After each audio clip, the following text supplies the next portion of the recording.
Filipinos, thank you for being in Cyprus. Thank you for being in Cyprus. You are a great blessing to Cyprus. Yes, you are a great blessing in this land. And as a Cypriot, I want to say thank you for being here. God bless you. Thank you for being here. Thank you. Amen. Amen. Amen. Amen. Today our topic is walk in unity of the spirits. And we have verses Ephesians 4:1 until 6. Let us read our verses first. Ephesians 4:1 to 6. As a prisoner for the Lord, then I urge you to live a life worthy of the calling you have received. Be completely humble and gentle. Be patient, bearing with one another. Make every effort to keep the unity of the Spirit through the bond of peace. There is one body and one Spirit, just as you were called to one hope when you were called, in one Lord, one faith, one baptism, one God and Father of all, who is over all and through all and in all. Amen. Amen. This is the kind of unity that God is expecting from you and me. And if we are honest, we don't see this unity among the whole body of Christ here. And we can ask ourselves, praise the Lord for the unity that different churches have, but look at the body of Christ in Cyprus, we don't see this unity. And as we don't see this unity, we have to ask ourselves, what is the basis for our unity? How are we to keep this unity? How can we walk in unity? These are important questions that are answered in our verses today in Ephesians 1, in Ephesians 4, 1 to 6. Yung maliit hindi rin. Today we are going to see a few things. First, we are going to see the call of God. Then we'll see and understand what is the unity of the Spirit. Then we'll see how to walk in unity. We'll see the path, the way to unity, the basis, the ground of our unity, and I will end with the unity brings revival. Unity brings revival. Amen. Amen. So we start with the call of God. Let us read verse 1, Ephesians 4:1.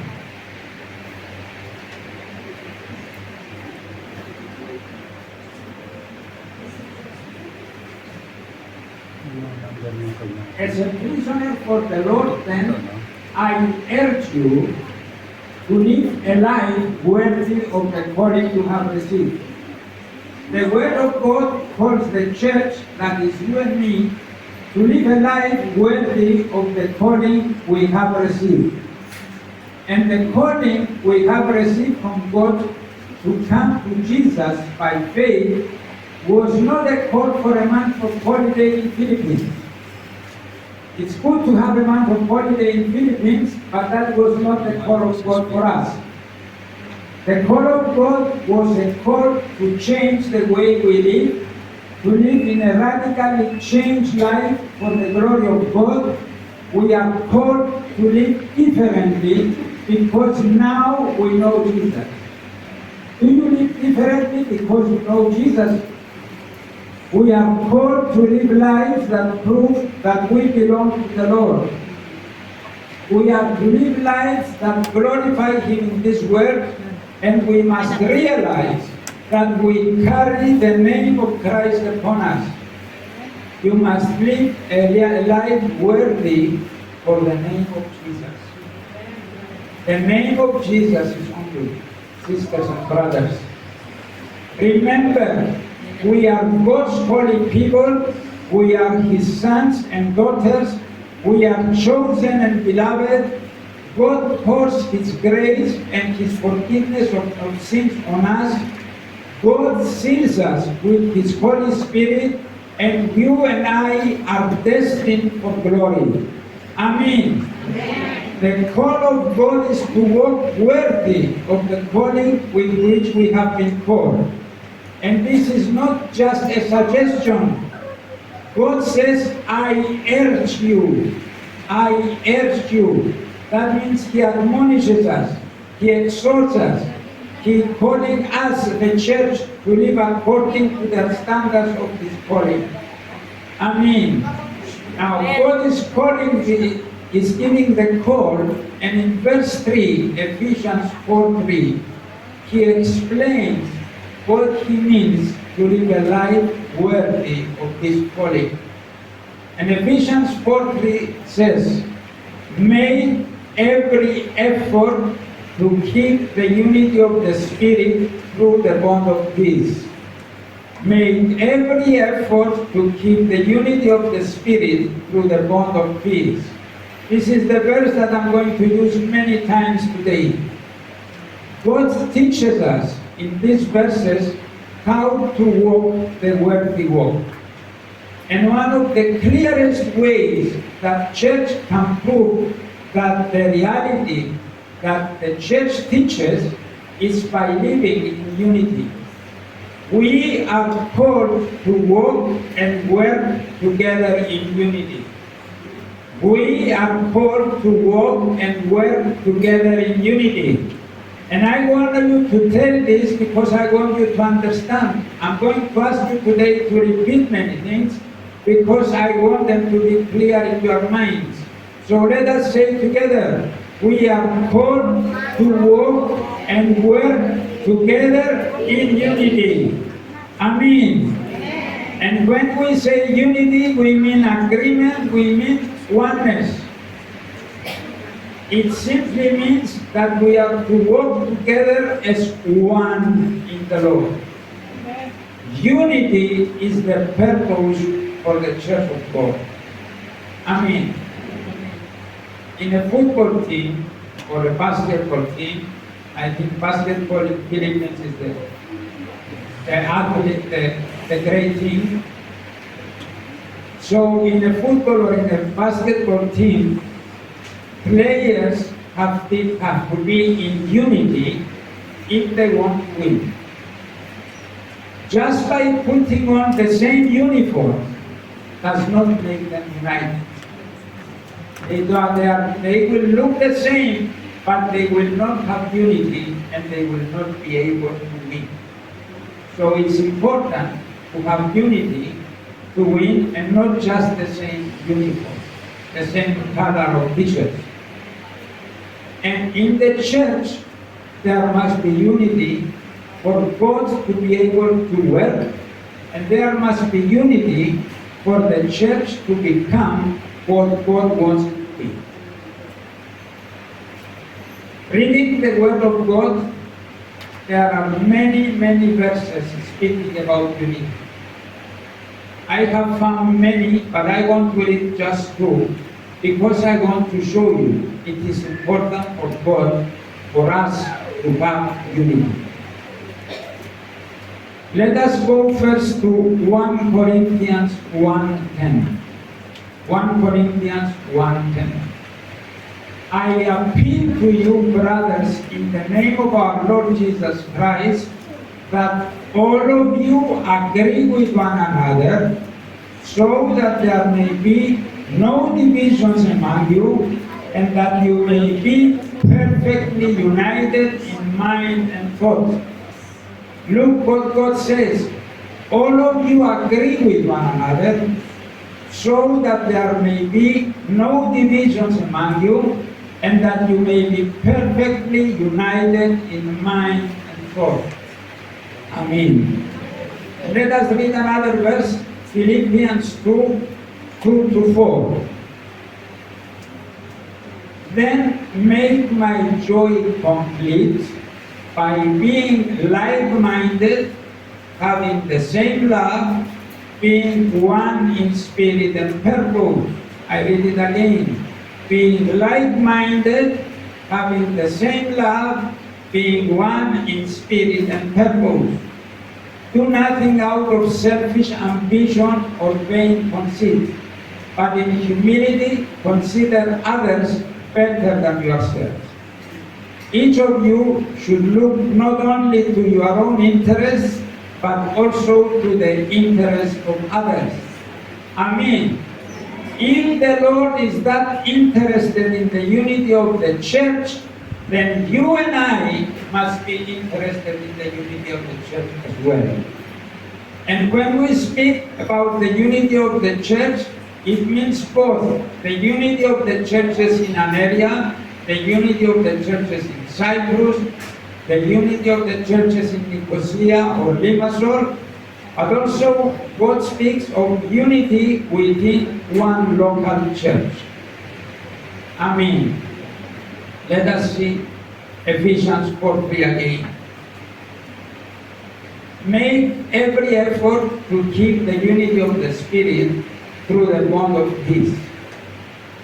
God says, first of all, make every effort. That means be willing, be serious to deal with unity.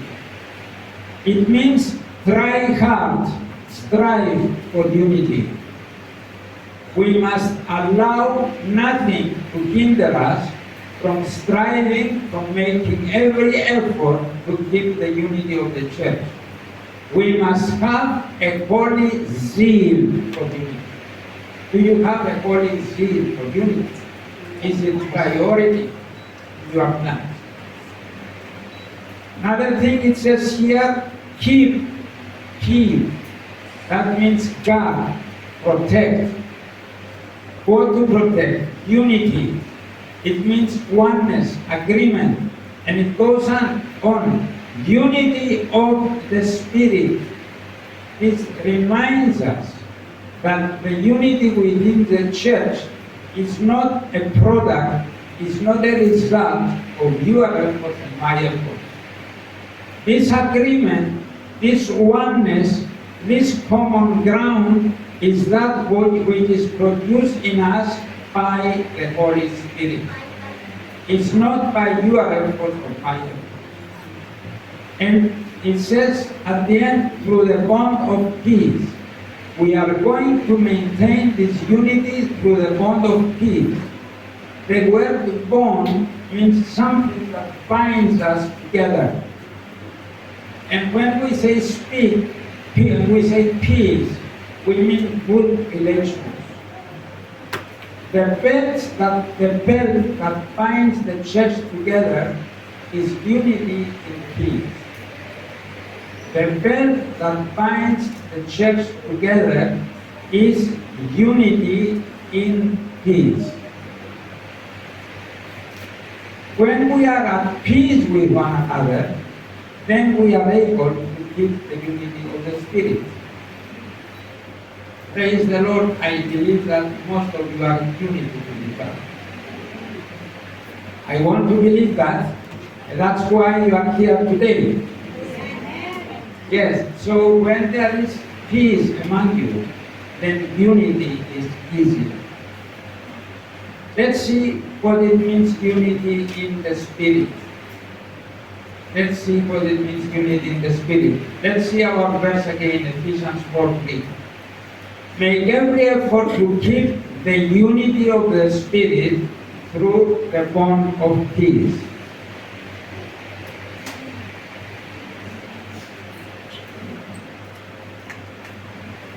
The basis for unity in the church is unity of the Spirit.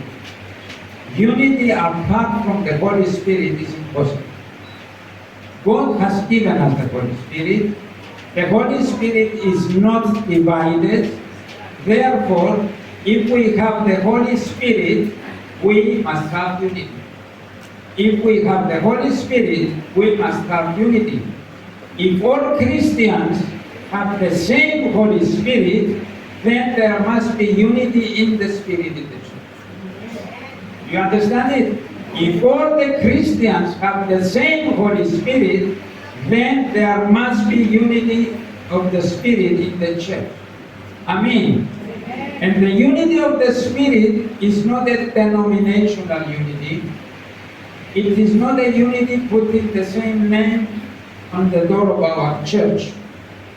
It is not one big church swallowing all the smaller churches. We are different one from another. Look around you and you will see that we are all different. We have physical differences. Some are tall, some are short. Some are slim, some are fat. Yes, we have racial differences. We have language differences. Some speak Filipino, some speak English, some speak Greek, and some speak another language. We have educational differences. Some may have gone to a university, some may have finished the elementary school. We have social differences. Some are employees and some are employed. We have economic differences. Some are rich and some are poor. We have spiritual differences. Now, all these differences compete against the unity of the church. And God is expecting us, although we have these differences, to have unity. When we came to Jesus, the Holy Spirit took residence in us. The Holy Spirit came in us. Let us see that in 1 Corinthians 12:13. For we were all baptized by one Spirit into one body, whether Jews or Greeks, slaves or free, and we were all given the one Spirit to drink.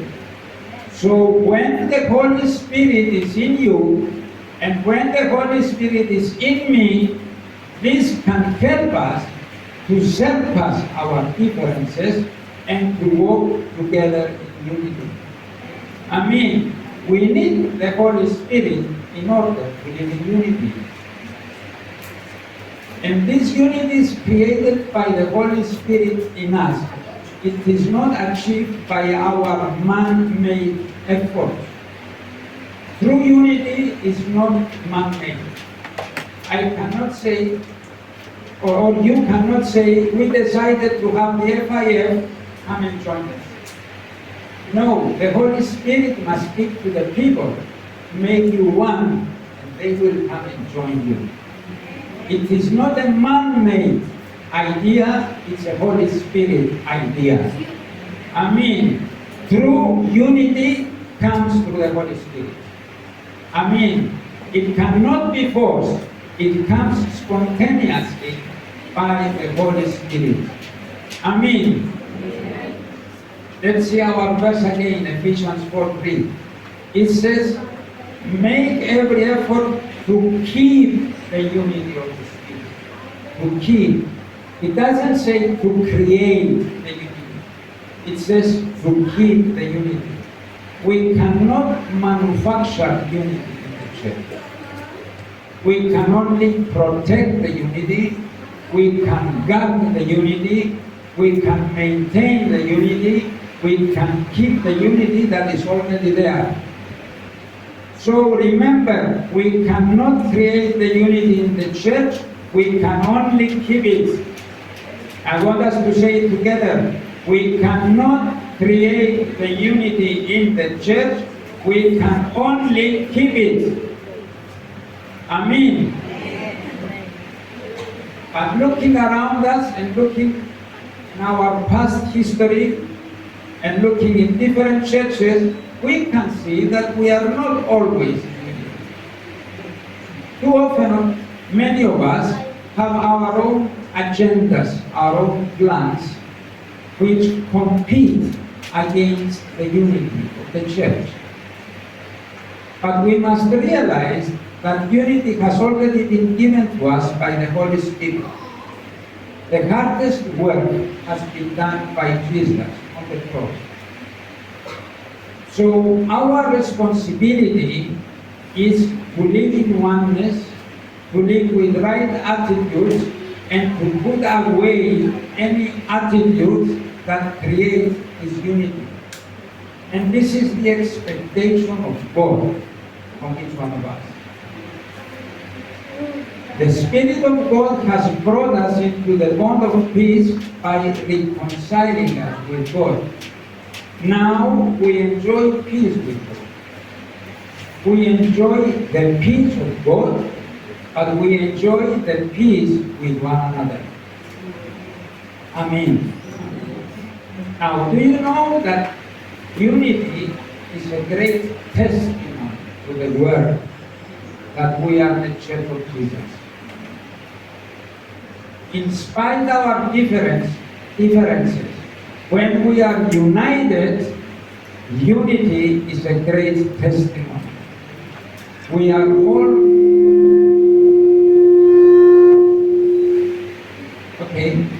all called to walk in unity with our brothers and sisters in the Lord. We are all called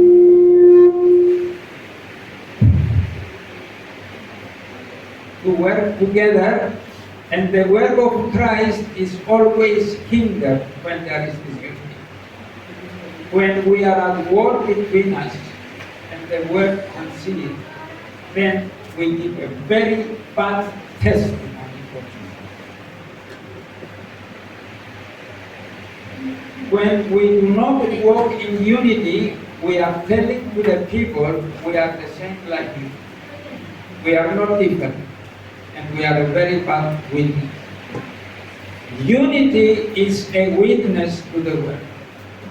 And Jesus speaks a lot of things about unity. And I want us to see two things. Let's go to 1 John 13, 34, 1 John 13, 34 and 35.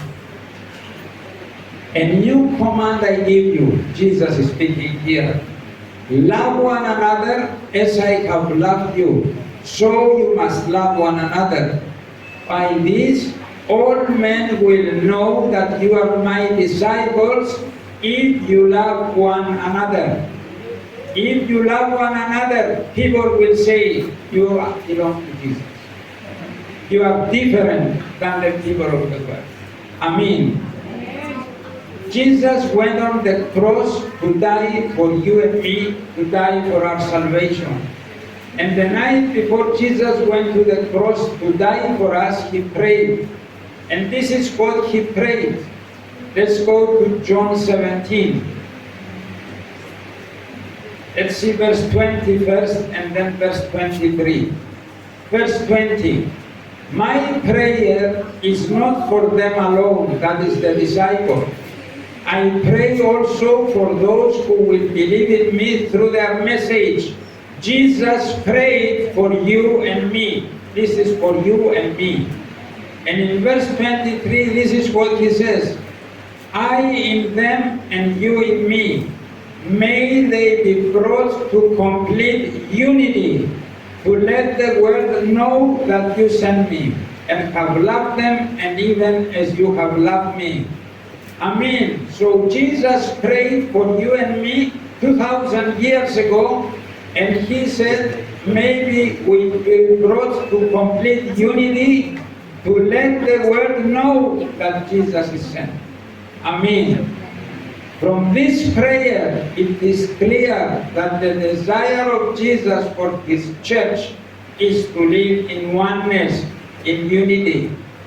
Our unity was in the mind and the heart of Jesus when he went on the cross. Jesus wanted us to be united with all our brothers and sisters in Christ so that the world would believe that we are his. That is how important unity is for Jesus. Question is, how important is unity for you? How important is unity for you? Sadly, too many people who call themselves Christians do not understand what the Bible says about unity. I'm sure you know many Filipino churches that are not here today. And there are many churches that are not Filipinos and they are not here today. And all of them call themselves Christians. Let us see what the Apostle Paul says. Let's go to 1 Corinthians 1:15. Is Christ divided? Was Paul crucified for you? Were you baptized in the name of Paul? Here is the question. Is Christ divided? And there is only one answer. No. Christ is not divided. Amen. And since Christ is not divided, neither you and I, the body of Christ, should be divided. Amen. So why can't we all have unity? Is it because we do not all love Jesus? Is it because we do not all have the same Holy Spirit? Is it because we do not study the same Bible? Is it because the concerns of Jesus the night before he went to the cross are not important to us like they were important to him? You will answer these questions to God and to yourself. Amen. Amen. Amen. Okay, let's see how to walk in unity. Are you with me? Amen. Good, good. Thank you. Walk in unity. Let us start by seeing what walking in unity is not. Walking in unity does not mean that we must always have the same ideas about the same issues. Walking in unity does not mean that we have the same ideas about the same issue. We may have different opinions, and that is healthy and that is good. Walking in unity does not mean that we will always believe exactly the same about every single doctrine in the Bible.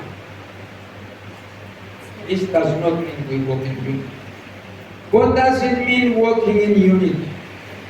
Walking in unity means that the unity of the church is more important than me getting my way and you getting your way. Working in unity means that the unity of the church is more important than me getting my way and you getting your way. And I want us to say it together now.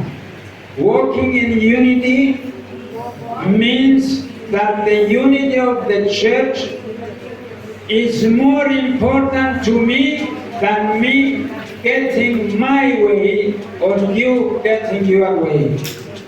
Amen. Walking in unity means that the unity of the church always come ahead above my personal agendas, my personal plans.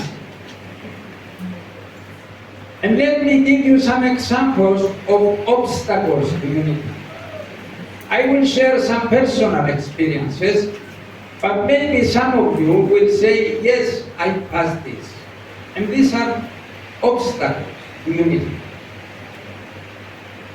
I've been a pastor for many years, so I have been hurt also, as many pastors have been, by different issues in the church. Let me give you 3 examples.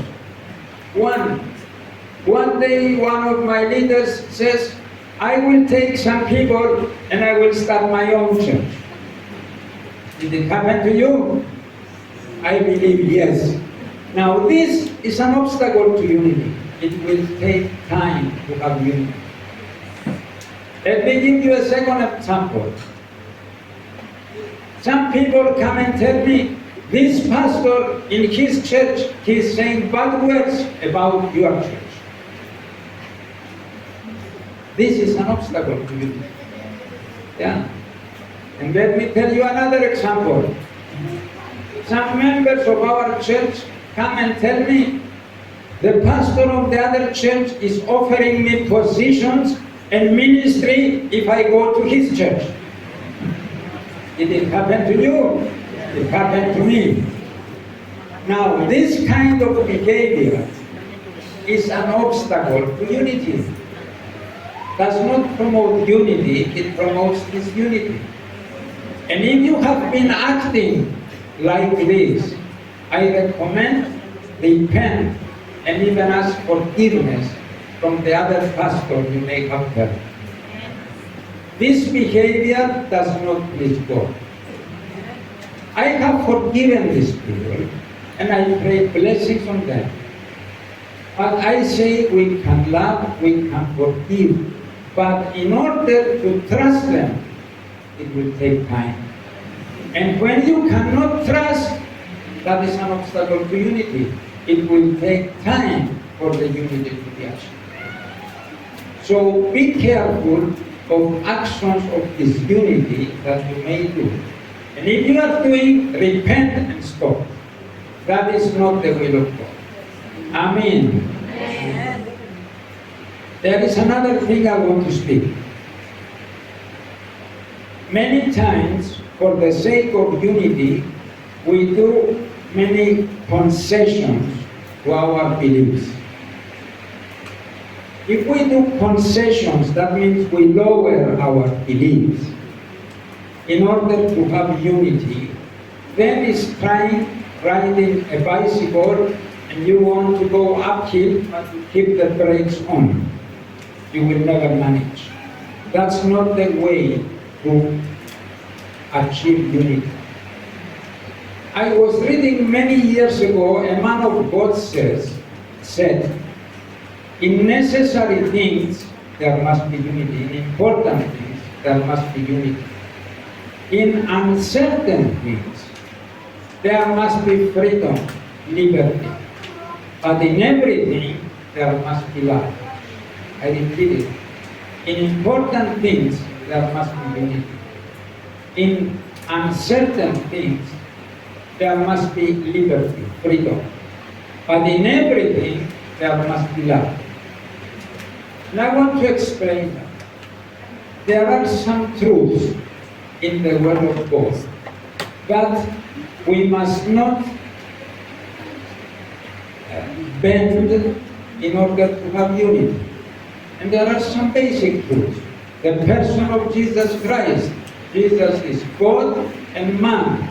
He paid for our sins on the cross. Salvation is by grace. The person of the Holy Spirit. The Holy Spirit is God. If others do not agree on these basic things, you cannot have unity with them. That is why we cannot have unity with different cults, like Jehovah's Witnesses or Mormons. They don't believe the basic, the important things. We cannot have unity with them. So in the important things, we must agree and have unity. Now, there are some uncertain things that we must have liberty, that we accept a different belief of others.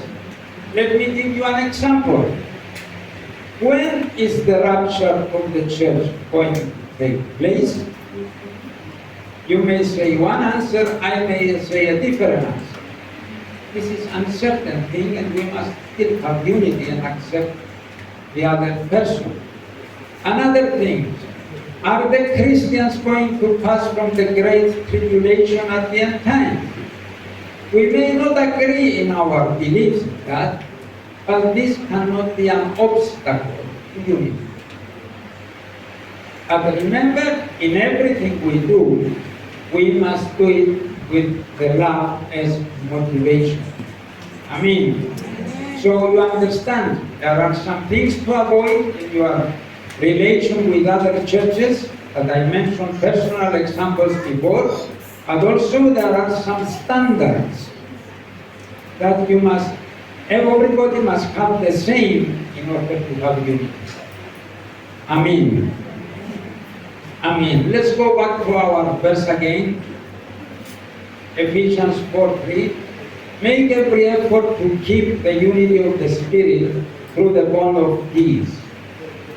Now, as I read this verse, and I see that if I have to work hard, if I have to make every effort to keep the unity of the church in the Spirit, then to me it seems that this unity is something fragile, is something that breaks easily.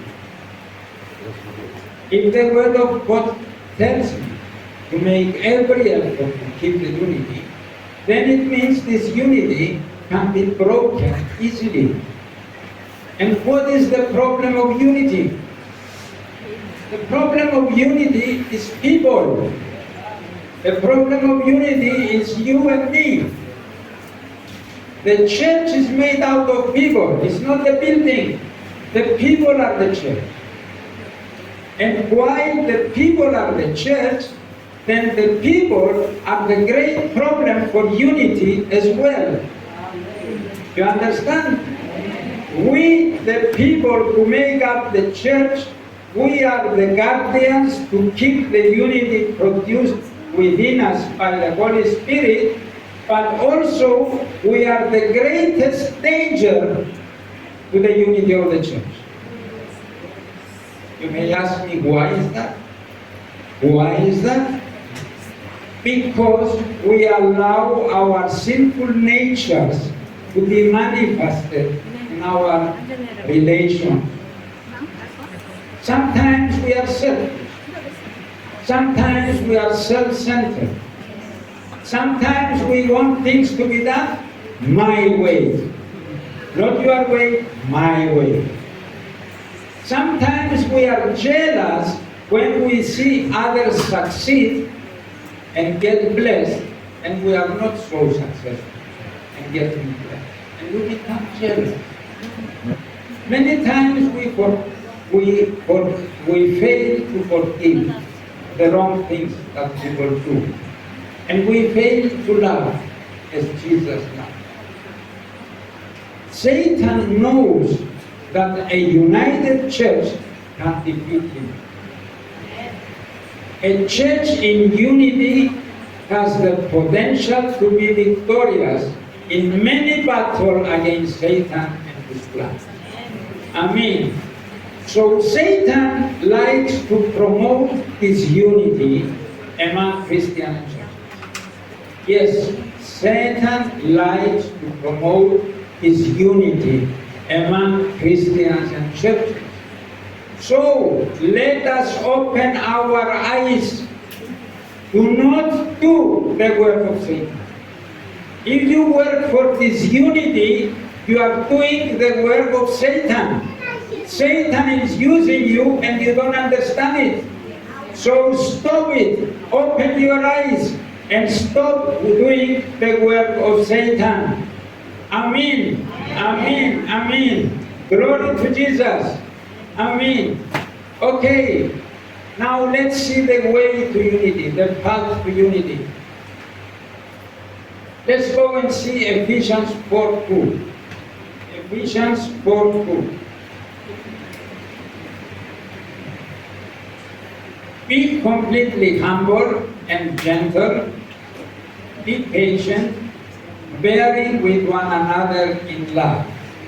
Amen. Let us read it together. Be completely humble and gentle. Be patient, bearing with one another in love.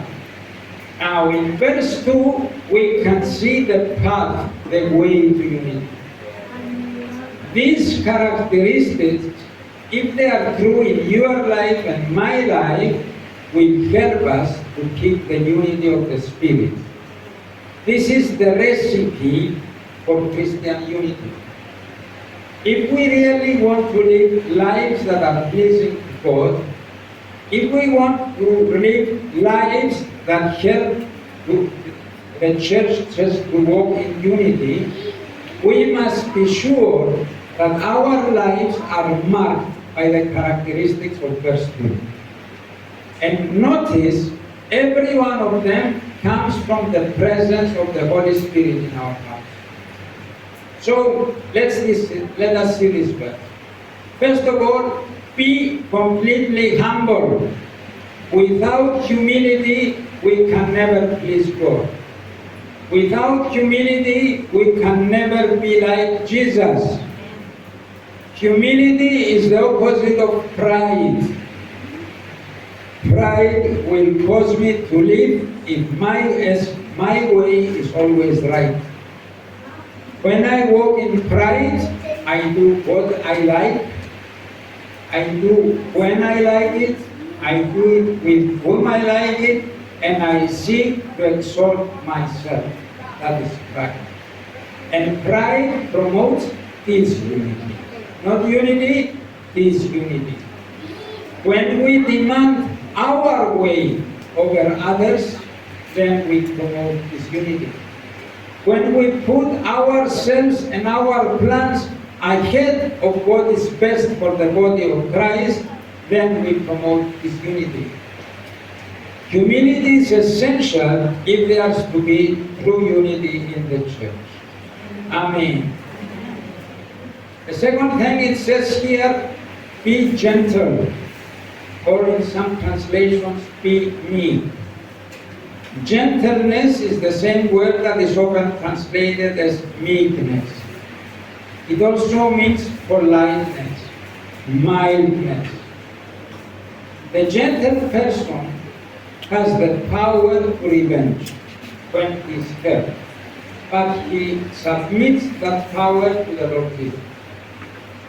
There is no anger and no retaliation in a gentle person. There is only forgiveness and love. People who are not gentle, who are not meek, cannot control themselves and cannot keep the unity of the church. Amen. So be humble, be gentle. Now be patient or long-suffering.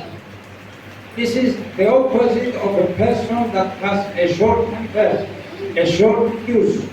Do you know people that they light immediately and start shouting? I know many people like that. A patient person does not light just like that. And we have the opportunity to be patient with one another because we know I am not perfect and you are perfect. So I must be patient with you and you have to be patient with me.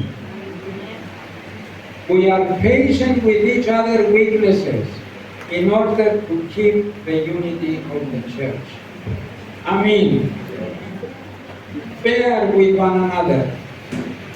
The word bear means put up with one another, tolerate one another. It is the ability to accept people just as they are, without wanting them to change in order to be worthy of our love. When we walk not bear, when you cannot bear others, you judge them if they don't meet your standards. You expect someone to behave like this. If you cannot bear them and they don't expect and they don't behave the way you expect, you judge them. And you judge them because they are not like you. If we are going to have genuine unity in the church, tolerance of others is absolutely essential. The Lord did not expect you to change in order to love you. The Lord did not expect you to change in order to call you. And God is expecting the same attitude to be displayed in you towards each other. Amen. Amen.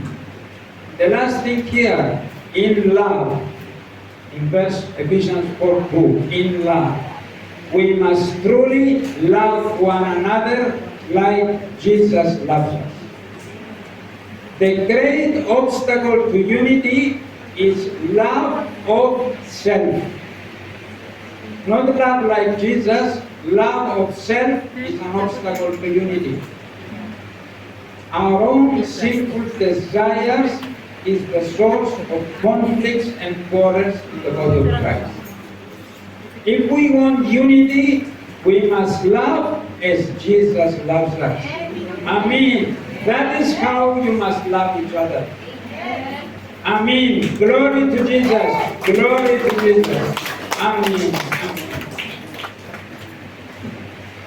Okay, let's see the basis, the ground of our unity. Let's go to Ephesians 4:4-6. There is one body and one spirit, just as you were called to one hope when you were called. One Lord, one faith, one baptism. One God and Father of all, who is over all and through all and in all. The basis of our unity does not rest on our ability to get along well with one another. Our unity in the body of Christ rests upon the common beliefs that we share as members of this body. And let us see why we must be zealous to keep the unity of the Spirit. Look at this verse. There is one body. We are all the body of Christ. Christ is not divided, and we should not be divided. Amen. There is one Spirit. We all have the same Holy Spirit. We all have the same Holy Spirit. Let us say together, we all have the same Holy Spirit. Let's say it again. We all have the same Holy Spirit. Amen.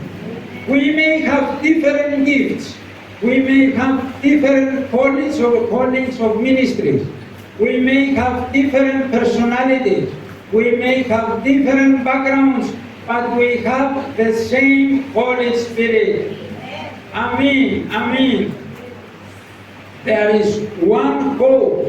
We all have the same hope. We are all looking forward of Christ coming back again. We are all looking forward one future together in the new heaven and the new earth. Amen. Then one Lord. We all say Jesus Christ is Lord. We have one Lord who loves us and gave himself for us. Praise the Lord. We have one Lord. We have one faith.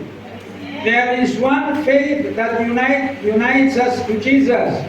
We were not saved by the works, but we were saved by the faith in Christ. Amen. One baptism. Jesus said, make disciples from every nation, baptizing them in the name of the Father and the Son and the Holy Spirit. We all share in that. Amen. There is one God, one true and living God. Amen. And there is one Father of all. Now, you understand what it means. One Father of all means we are one family. We have the same Father. One Father. We are a family together. Amen. Now, on the basis of all these common issues, common beliefs, the church should understand that here is every ground to live in unity together. Amen. Glory to Jesus. And let me go to the last thing I want to say today. Unity brings revival. What is revival? Revival is experienced when God visits his people who awaken them spiritually. Do you want to be awakened spiritually today? Pray for revival. And the results of revival affect all the community, all the city, all the country. Do you want a revival in Cyprus? Amen. Do you want a revival in Cyprus? Yes, we want a revival in Cyprus. Amen. We cannot organize a move of the Holy Spirit of God, but we can set ourselves ready to catch the wind when it blows. Amen. Amen. God, in his terms, in his conditions for revival, is asking two things: unity and prayer. Do you want revival? You need unity, you need prayer. Amen. These two things were there on the day of Pentecost. unity and prayer. They were all joined together in one accord, constantly praying. And as they were doing it, the Holy Spirit was poured. And the first Pentecost took place. Amen. Let us come closer to the Lord in unity and in prayer. This land needs revival. The nations living in this land need revival. Let us have unity and prayer, and we'll see revival in this land. Amen. Amen. Amen. Okay, let us see for the last time our verse, Ephesians 4:3. Make every effort to keep the unity of the Spirit through the bond of peace. As the church, we are the church in this land, we had our share of this unity in the past. We have also suffered spiritually and emotionally because of this unity. If we are honest and look back, we can see that we had our share in this unity. But if we are saved and the Holy Spirit lives in us, the Holy Spirit lives in you and me, if we allow the Holy Spirit to fill us with His presence and His power, He will bring us to a place of unity for the glory of God. And when He does this, we will see the Lord to work in ways we could never imagine. Amen. So focus on the truth that unity is holy. Unity is the desire of God. The truth that must challenge us today is a church in unity is a church in victory.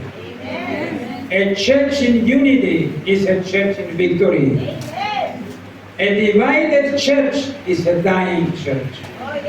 A divided church is a dying church. We Christians many times are like the doves. We need frequent tuning.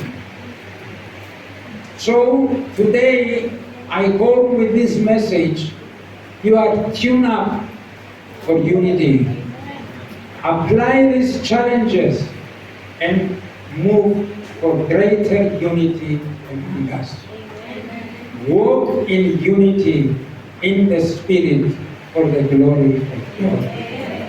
Amen. Amen. Let us pray. Amen. Heavenly Father, thank you that you are the one who created the unity among us. It is not a unity of our own efforts. It is not a unity that is man-made, but it's a unity that comes from the Holy Spirit who lives in us. Lord, forgive us for our share in this unity over the years. Lord, help us to keep this unity, to make every effort to keep this unity. Help us to make unity a priority, above our plans, above our agendas, above anything else, because it is your desire, Lord. It is your calling to live together in unity. So work in us, Lord, and bring us in oneness together. Lord, if we have been doing things that create this unity, we have been doing the work of Satan. We repent, Lord, and we ask forgiveness. And Lord, help us to stop these attitudes and come together as one body for unity, for revival in this land. In the name of Jesus. In the name of Jesus. Amen. Amen. Amen. Amen. I would like to pray for different groups of people. And I will start. If you don't know Jesus, and you have never invited Jesus in your heart, and you are here today, remember, Jesus wants to save you. Jesus wants to come into your heart. Come here and we can pray for you.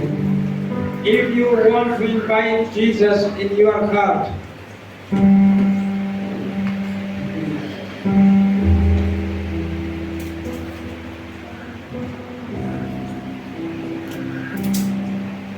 Okay, if anybody wants, okay, I understand we are all Christian believers here. Glory to Jesus. Glory to Jesus. I would like to pray for the church leaders. If you are a pastor, if you are a leader in a church, please come here. We want to pray for you. We want to thank you for the work you are doing.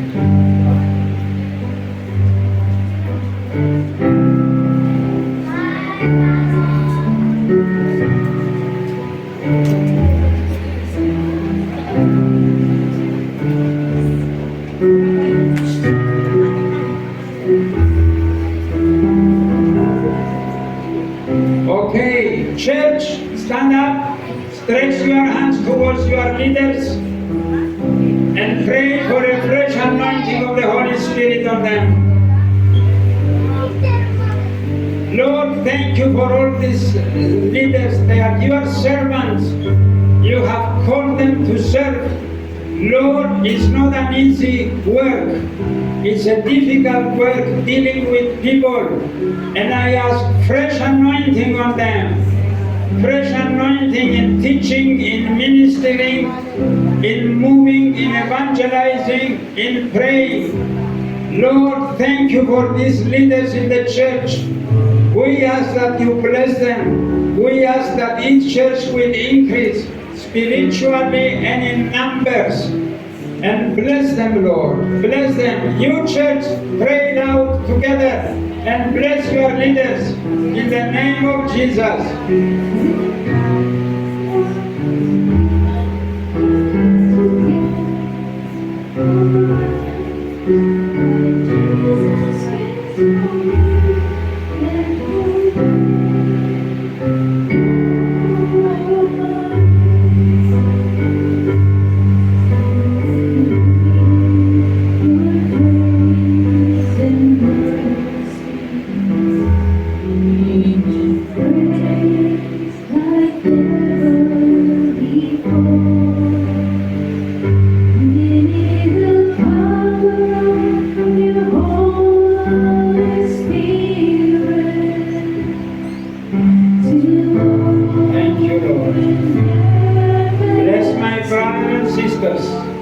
In the name of Jesus. In the name of Jesus.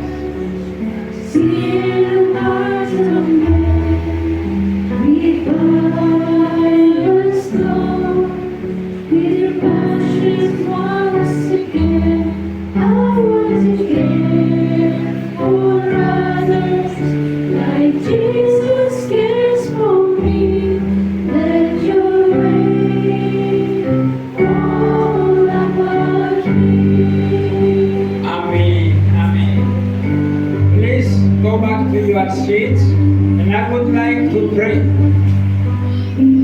I would like to pray for the FIF committee officers. I don't know how you call them. You come here, we want to pray and bless you. FIF committee, FIF officers, I don't know who you are. Please come here.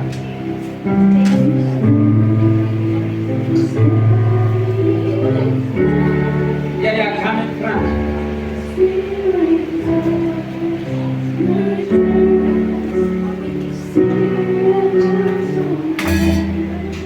Now, I want anybody now?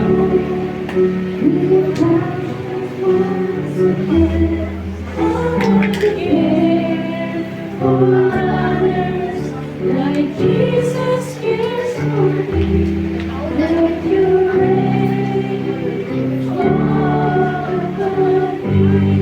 Now, these people,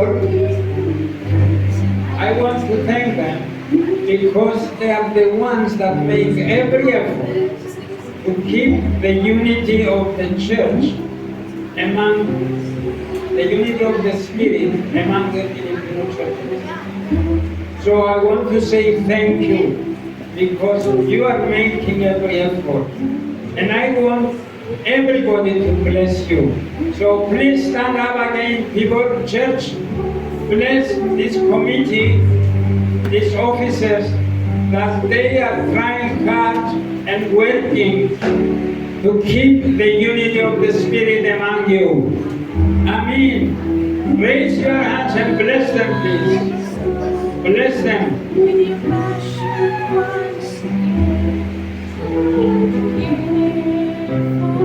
Yes, Lord. Thank you for your servants, that they have put unity and priority. Besides their local churches, they are serving in order to keep the unity of the Spirit.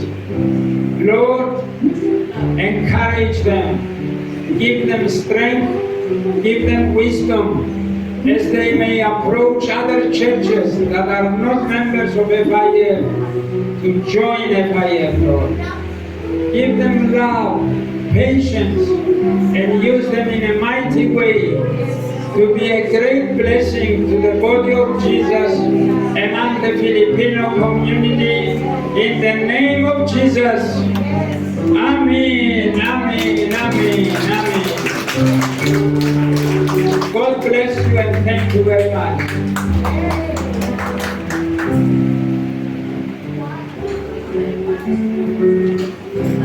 Are you tired? I want to pray for some more things. Do you expect a move of the Holy Spirit among us? Amen. Stand up. Raise your hand.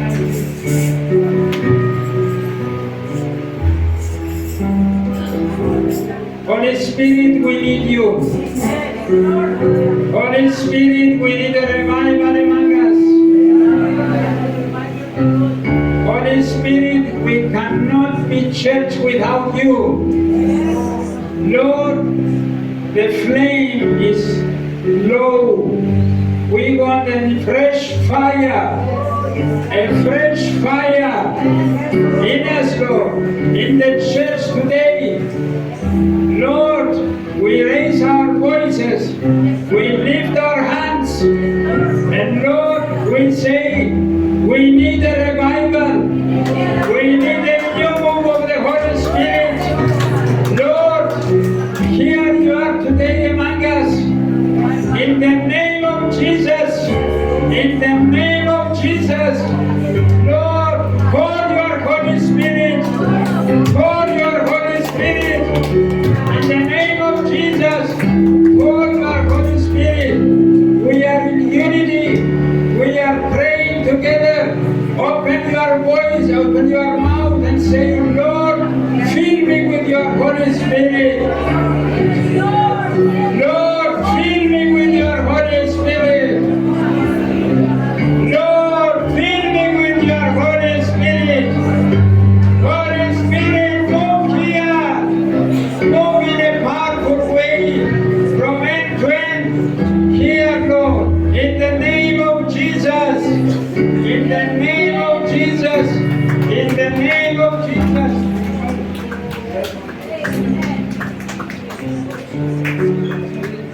Yes, we welcome you, Holy Spirit. Lord, come and move among us. In the name of Jesus. In the name of Jesus.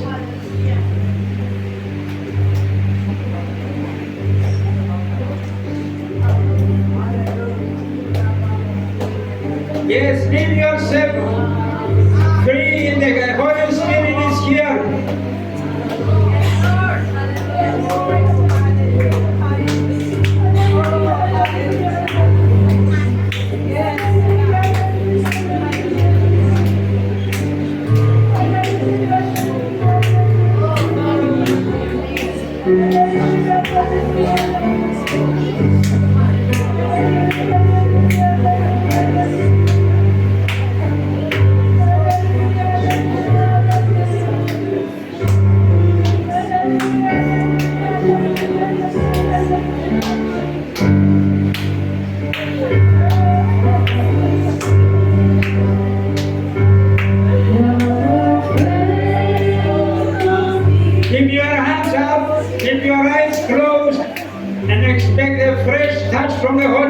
it.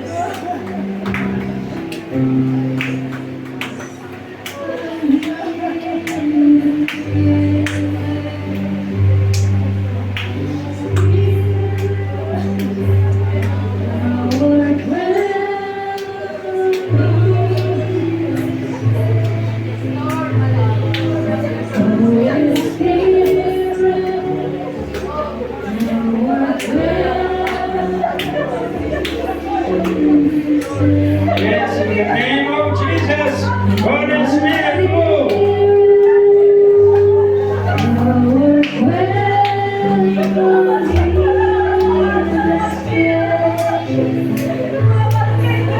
Name of Jesus.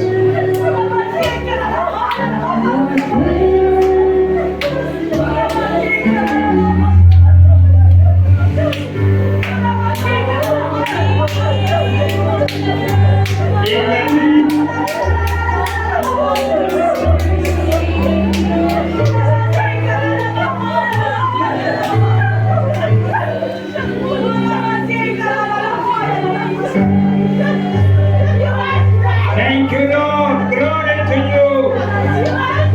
Glory to you.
Yes, amen. Thank you, Lord. Thank you for being among us. We give you all the glory. Glory to Jesus. In the name of Jesus. Glory to Jesus.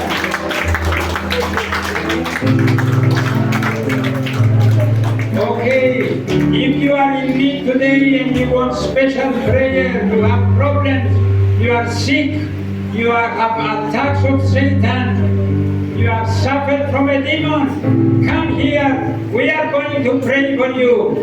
The Lord is here to set you free.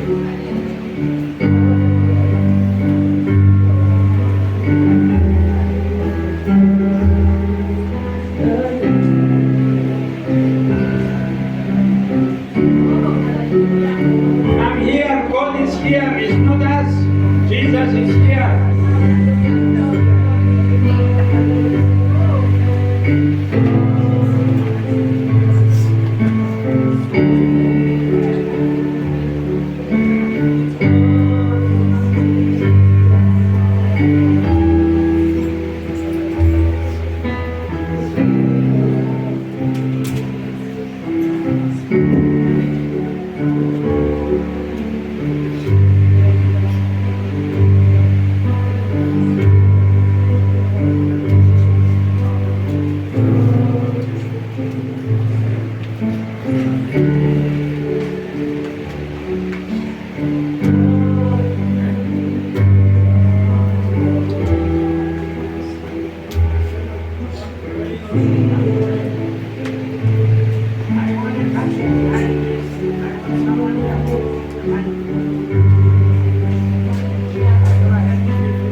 Amen. Amen. Thank you. Glory to Jesus. Glory to Jesus. Thank you very much. God bless you all. God bless you. Thank you.